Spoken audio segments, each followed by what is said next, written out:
I'm Don. And hi, I'm Cindy. Welcome to Pearls of Liberty, January 19th, Martin Luther King weekend, 2013. We, in consideration of Martin Luther King's weekend, anniversary weekend, we wanted to talk a little bit about personal liberty in terms of slavery, whether there is slavery in the United States. And Martin Luther King's famous quote is, "Free at last, free at last." And are we indeed free at last? He's free, of course, because he's in heaven. But there are slavery issues remaining in the United States of America. And the first one that we want to mention is the 14th Amendment, which was allegedly instituted to release slaves from slavery. But what it actually did was something quite different. Absolutely.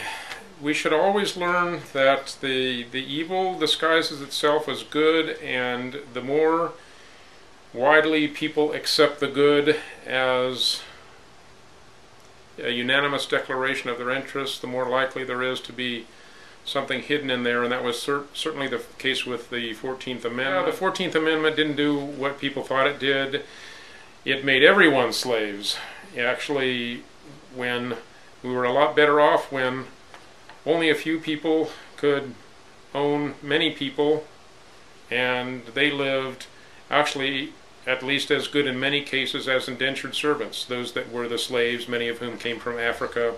But indentured servants, actually it was pretty rare for you to earn your freedom. You often, because of the nature of the indentured servitude, you were hardly ever able to work yourself free. So today we have a very truncated understanding of what slavery is. The 14th Amendment, all it did was it changed everyone into a citizen who was a servant of the state, and from that point on the state became more powerful to the point that now a third or more of our income is taken by the state. And of course there's other acts involved there, the Unconstitutional Income Tax Act, all this stuff gets added on top of it, but you can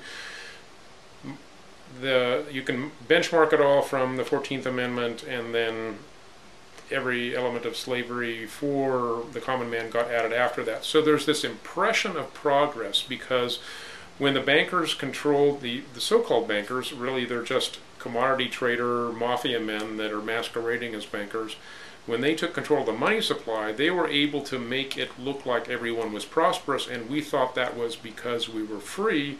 Little did we know how much more prosperous we would be if we were really free. And that's still our dream. The more that you learn about these things and find out what has really happened in history in terms of the enslavement, elites, managing this whole con game of convincing the people they're free when they're actually slaves, the more you learn about them, the more you know, man, our destiny must be really incredible, and we have to expose what's really going on. And that's beginning to happen. It's encouraging, it's dragging on, and many people are still asleep, but we're hopeful that we have turned the corner, and there is a real change coming where we really will be set free. And that is what Martin Luther King dreamed of, and we're getting closer and closer. And if that fails by some chance, we will go into a dark night of tyranny, but I don't believe that's going to happen as long as we stay persistent and continue to be vocal for liberty. The 14th Amendment it did release the slaves marginally, but it also turned sovereigns into citizens.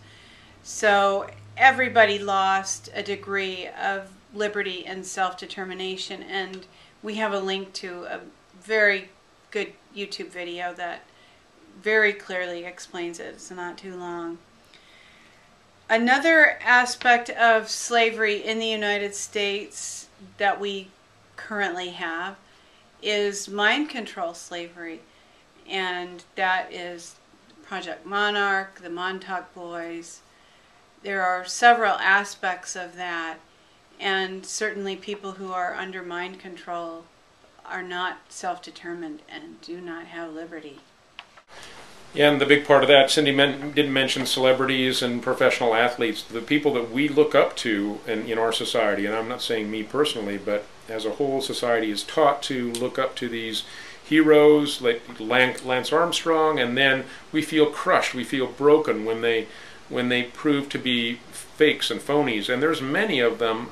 Virtually nobody comes to prominence in the media without having been approved as somebody that's controllable, and that can either be as simple as blackmail or actually mind control, and many more people are under mind control than we would think once you begin to understand what that's all about. So that when you're taught to look up to people that are actually being controlled, guess what road you're walking down?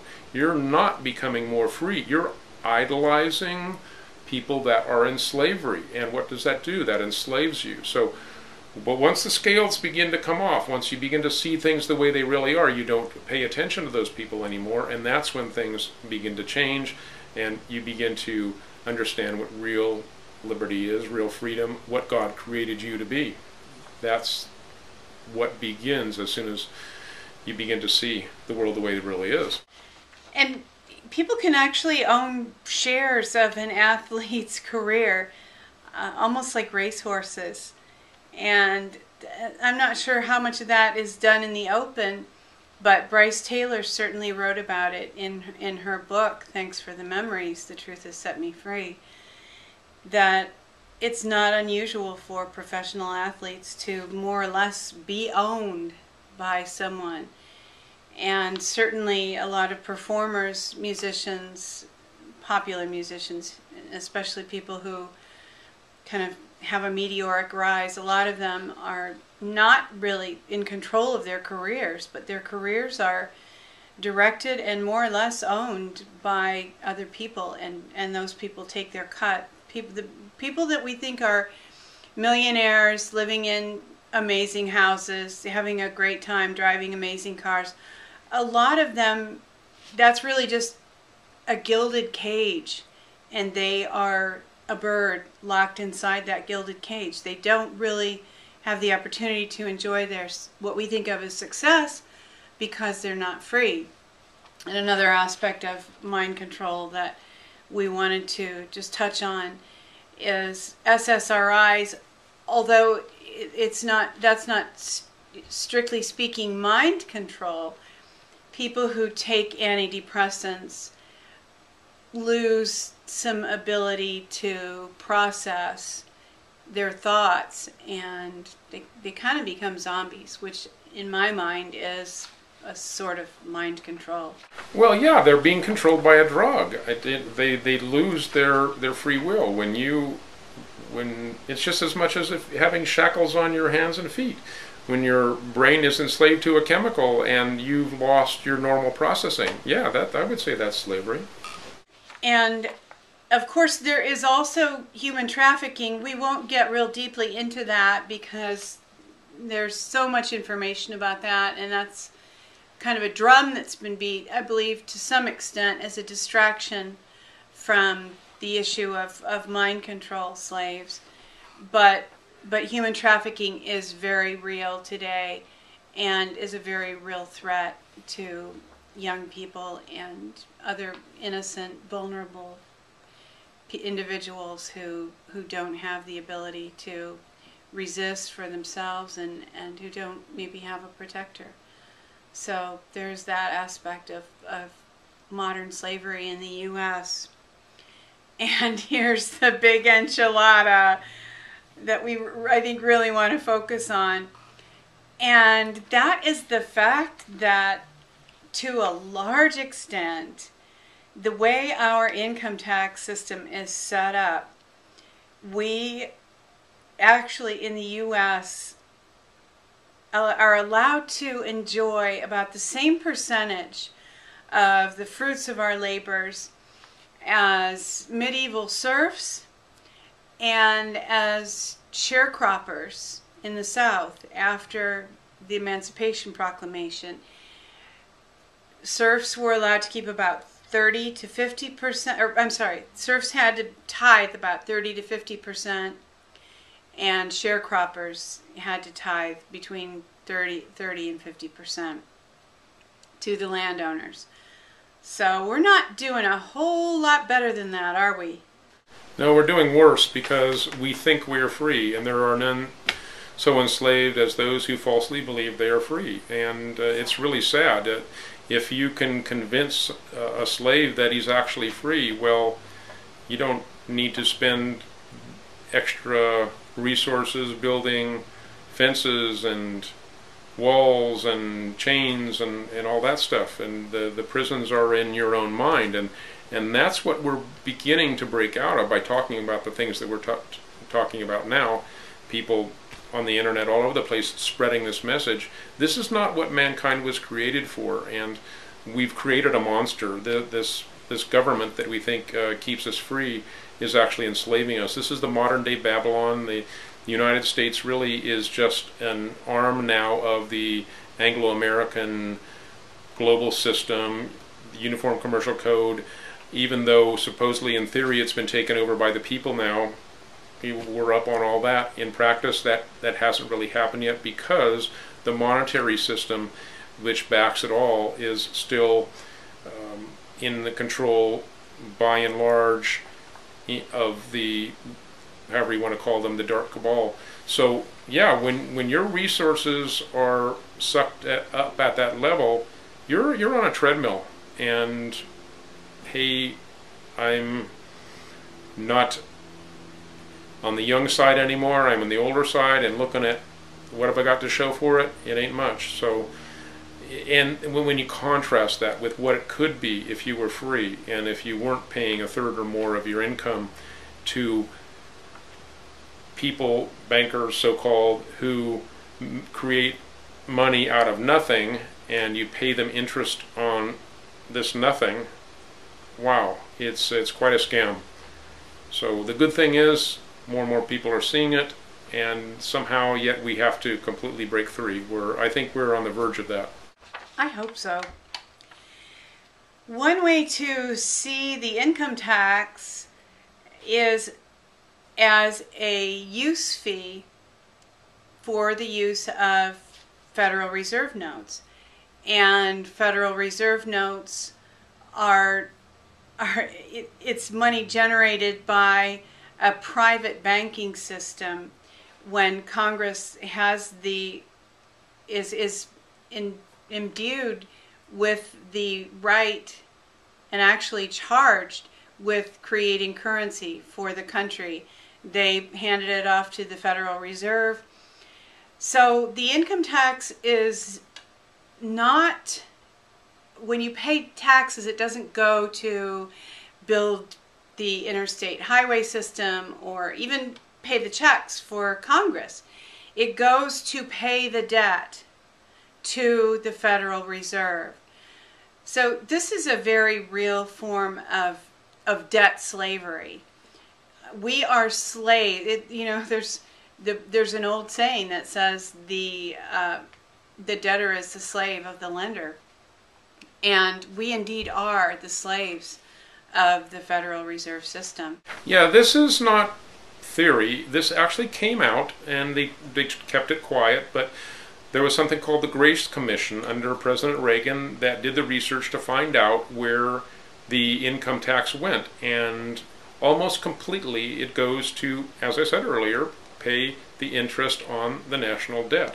So we've given bankers that create money out of nothing complete control over our economy, and then we pay them interest on what they create out of nothing. It's a nonsensical system that is sucking us dry. It's sucking us like a parasite, and it really is. That we have parasitic people at the top of this thing that are sucking the life force in the form of money out of Americans and all of Europe, and it goes beyond that. So we're not so advanced. We just have these baubles and trinkets that make us think that we are. One of the other things I'd like to point out in the Federal Reserve Act, I know I mentioned this before, but not recently. So all throughout the Act is the phrase Federal Reserve Accounting Unit Dollar. Federal Reserve Accounting Unit Dollar. And if you look at the capital letters, the first of the letter of each of those words in that phrase, FRAUD, Federal Reserve Accounting Unit Dollar. These guys knew what they were doing, and they were telling us what they are doing. That's one of their rules. They tell you what they're doing, but you have to be able to see it. You have to be able to see their clues.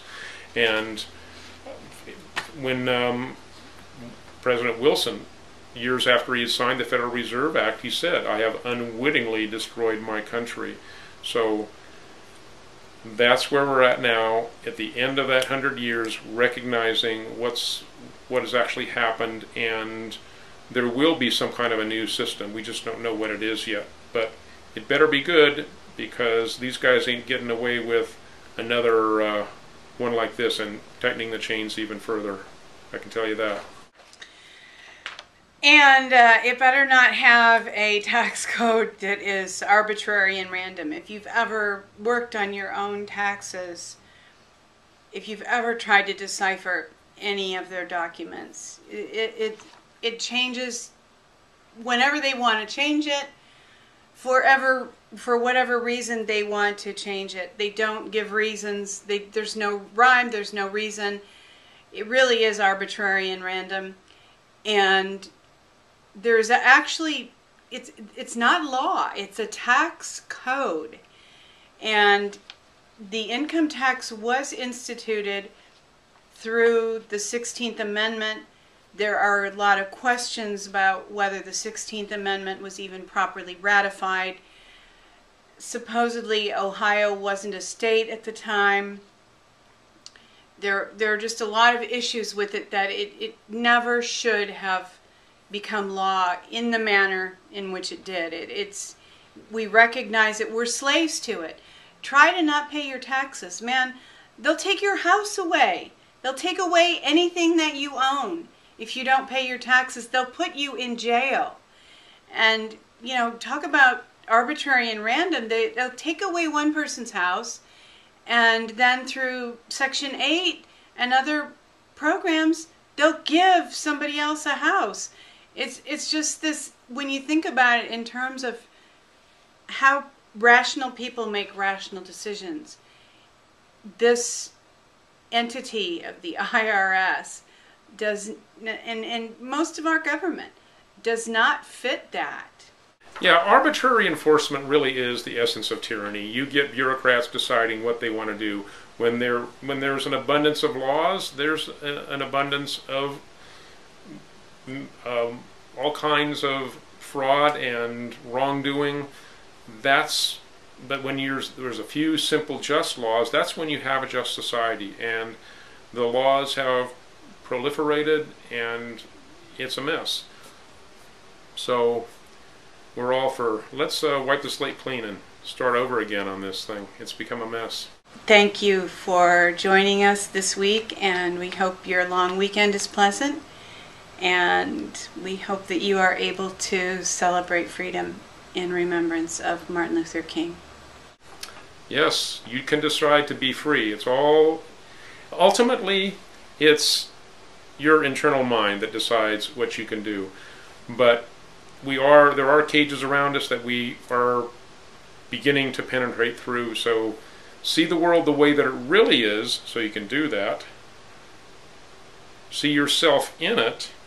Walk your walk. You are the one that you've been waiting for.